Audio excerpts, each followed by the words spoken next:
Rajkot Kalavad highway પર નિકાવા ગામે ઊંડ નદી પર આવેલા અત્યંત બિસ્માર હાલતમાં પડેલા પુલનું કામ શરૂ થતા પહેલા અચાનક બંધ થતા અનેક તર્ક વિતર્ક સર્જાયા છે।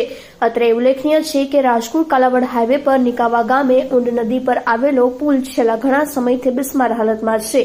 અનેક વખત આ પુલ પર નાના મોટા અકસ્માતો પણ સર્જાઈ ચૂક્યા છે, જેથી નિકાવા ગામ અને આજુબાજુના ગ્રામજનો અને આગેવાનોની અનેક વખત રજૂઆતો બાદ પુલનું કામ મંજૂર થયું અને દિવાળી પહેલા આ પુલનું કામ ધૂમધડાકાભેર શરૂ પણ કરવામાં આવ્યું હતું, પરંતુ અચાનક ડાયવર્ઝન બન્યા બાદ પુલનું કામ બંધ કરવામાં આવ્યું છે।